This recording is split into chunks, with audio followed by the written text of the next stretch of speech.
Hello and welcome to yet another amazing episode. My name is Jacinta and today I actually will be recapping about what happened on Friday on the masterclass. If you are not able to attend, I know I have had various people tell me, Jacinta, why don't you upload the masterclasses on YouTube for us to watch? But let me just say that this is a very intimate class and we do share a lot, a lot. When I say the women who come there, I share a lot more than I do on YouTube. Also, the women who come to class share a lot. So I would not be able to post these videos here because these are their personal stories and I like to be able to preserve their privacy. So if you want to catch the live class, because there you get a chance to interact with other women, hear what other women are also going through, as well as be able to ask me questions where I can answer you there face to face and even be able to join in the discussion. You might come out of it with an aha, not just from me, but also from the various women that attend class. Yeah. So thank you very much if you joined the masterclass, and also if you're able to get the recording. The recording was only available for 24 hours. So unfortunately, if you are not able to attend or be able to get your hands on the recording, I am here to just recap a bit about what we went through.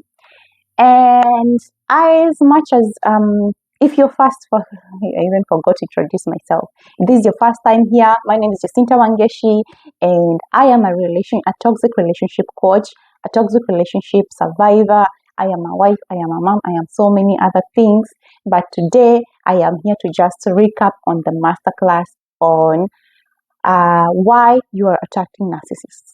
And I will just do a brief recap. And if you have any questions, please feel free to comment down below or DM me on any of my socials, Facebook, Instagram, TikTok. I am there everywhere. So welcome.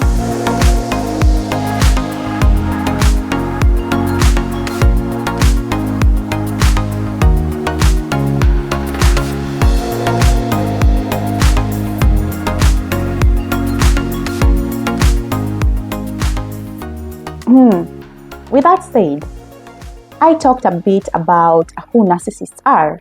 And when I talk about narcissists, you might be wondering, my person is very abusive. Is he a narcissist?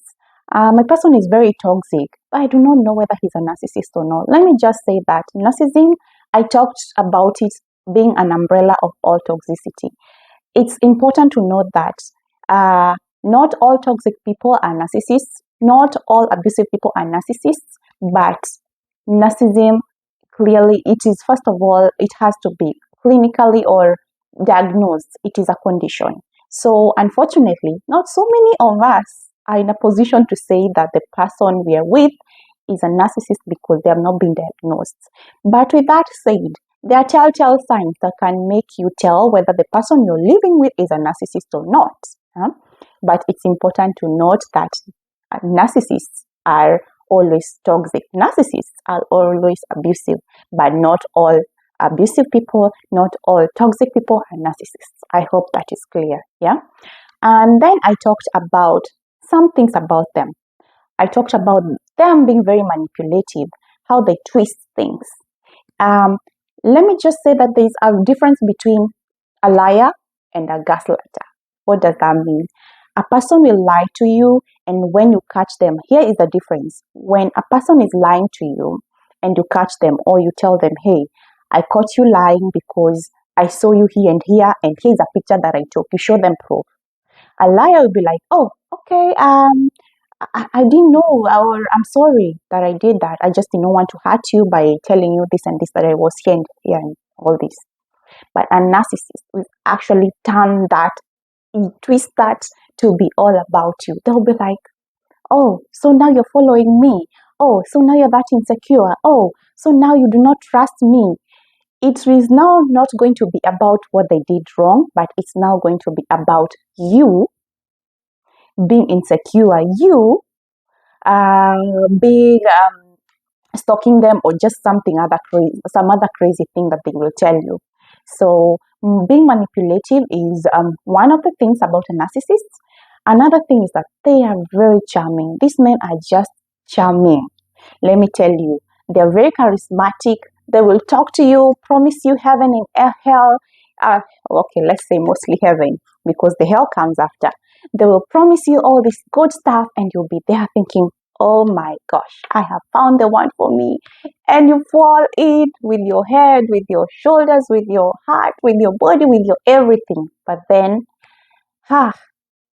there awaits another phase called a discard phase. That's, my friend, it will have you falling flat on your face. And if you have ever been with a narcissist or dated one, please comment down below. I would love to hear about your story, because I shared a lot about how I had to go through this for me, and also tips on how I was able to know better and equip myself with the tools to get me to attract the right man. So another point, like I said, I'm just recapping, and if you have any questions, feel free to DM me, okay, or just comment down below. Another thing is that they are being with them is emotionally draining. Can you imagine being lied to? Can you imagine being gaslit? Can you imagine being the person who tell you that whatever you think is not true? Like, you have a conversation with them, but then because they will never admit to their faults, but because they will never ever even apologize or own up to their mistakes, you end up feeling so drained after every conversation that at some point you're like, why do I even bother, right? So if you have ever, like I've said, if you have ever dated one, please comment down below. It will help other people who follow this page and also follow me to just know that they're not alone. And that is the main point of me having these master classes and even doing this. It's to show you that you're not alone. This is something that people have gone through, have been going through, and they have been able to break free from it. Yeah. And just to tell you, to cover this up, to sum this up, what I would like to tell you is that this is not your fault. It is not your fault. You did not sign up for this, and that you are not broken, first of all, because I know most of us come out thinking, I'm very broken. And I went through this feeling to myself that I was very broken. Narcissists thrive and they feed on empathy. If you're an empathetic type, the good person, the good soul, the person who likes to help, then you're like honey, you're like pollen to a bee. Yeah, the way they will just buzz around you, that's the thing. And that they will take on you, they will actually prey on you because of your vulnerability and because of your empathy. So as much as I'm not saying that be bad, I'm not saying be tough or hide in cocoon, because most of us tend to do that. But it is time for you to open your eyes and first know that it is not your fault, and also that these people feed on your empathy and your vulnerability. Yeah, that is important to note. Another thing that I actually talked about were the patterns. So what is it? Why are you, actually this was the meat of the class. Why are you attracting these people? Why are you attracting them? If they feed on vulnerability, we already know that they feed on vulnerability and you being an empathetic person, because you find that most of us who have gone through these relationships, we have a huge heart. We have the heart of helping, but we do not know something. What is this something that we do not know? Number one, you might be having emotional wounds from the past. This is why it's important to heal. If you have come from one relationship, do not jump into another relationship until it has taken you time to understand what is it that I did wrong in this relationship. I usually say, as much as I say I was in a toxic relationship, I take accountability. I was as equally toxic. It takes two to tango. The same way, it takes two. You have picked up some coping mechanisms, you have picked up some bad behaviors along the way to protect yourself. There were parts of you that were contributing to this toxicity too. So have you dealt with them? If you haven't dealt with them and you're running away from this bad person, or this person that you're with in a relationship, chances of you ending up in another relationship are very high. That is very toxic, or that is narcissistic. So number one, You have emotional wounds that you have not healed from. Yeah. Another reason is unhealed self-worth issues. Remember, you have been with someone who has been gaslighting you. It might not even be your partner, it might even be your parents, sadly, or even the people in your environment, or even you yourself. Maybe it's your weight, maybe it's acne, maybe there's so many things that would make us lose our self-worth sometimes, and we feel like we just deserve to be with this one person. Remember, he was very charismatic, like we said, they're very charming. And this person love bombs you in the beginning so badly, telling you how you're the best thing that ever walked on this earth. They are bringing you flowers, complimenting you. And you're this person who thought, I don't know if I can be loved again. So when this person shows you this, you're going to stick to them. And even when they start abusing you and doing all these crazy things to you, you're going to hold on to the idea of who they used to be before or who you thought they could be. So you need to boost your self-worth. And we talked about some of the ways that you can boost your self-worth and I think I have even done a video on it previously. So please go back to the video where I've done about self-worth, self-value, something like that. Yes. And another thing is you're confused between being in love and a trauma bond. Before Christmas, I did a post on Facebook and I talked about the song that was hitting by then, which was doing rounds by a Kenyan musician, Kikuyu musician. He talked about a song called Toxic Love. And everyone was sending me DMs, hey, you need to listen to this song. Hey, tell us what you think about this song. And I gave them a piece of my mind. This song talks about this guy who says that he was in love with this lady, but then he knew that this love was hurting him. So he decides to walk away from this love, even though he still loves the person. And I said there is a huge difference between being in love with this person and being trauma bonded to them. What is a trauma bond? A trauma bond is like an addiction that comes like during the highs and lows. This person is loving you extremely, at the same time dropping you down. It's a push and pull. It becomes so addictive. And if you've ever had somebody near you who is addicted to alcohol or gambling or something else, then you understand that addictions are not easy to break.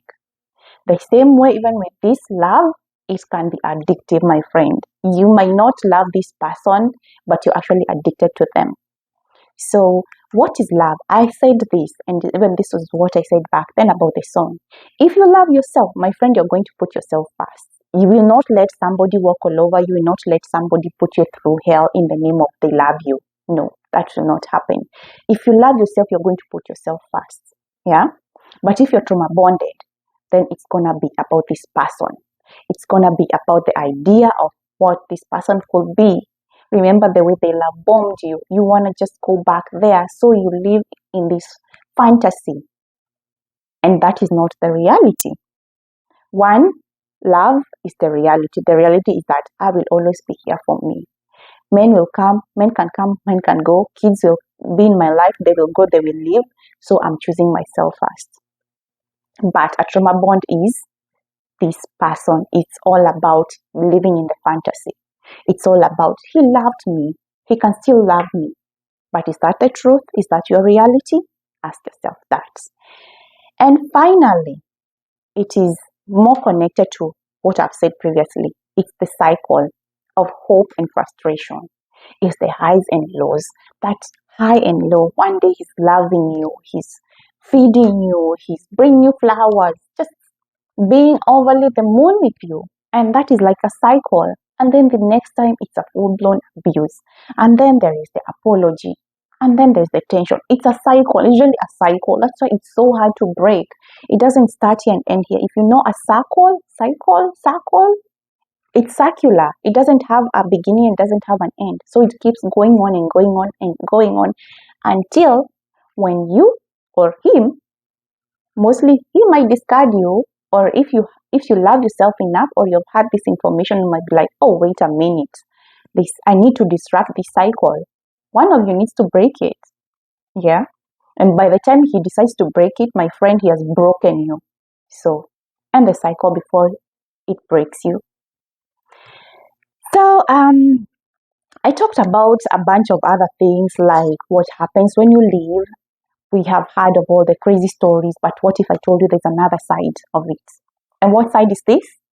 I'll be telling you about it in our next video. I know you're like, Jacinta, how could you leave us hanging?